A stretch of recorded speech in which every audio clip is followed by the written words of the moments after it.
So we used to have our refrigerator temperature monitor mounted right there on a command strip. And it's been kind of annoying. Bumped into the pantry door here. Found a real better place and a better way to apply it. And that is by sticking the sensor in here. Coming up this channel here. And putting it right there with a command hook. Yeah, the temperature's a little high because I just reset it. So, but there's the command hook.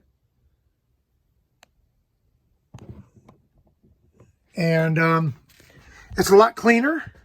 It's out of the way. And it's right there where we can see it when we need to. All right.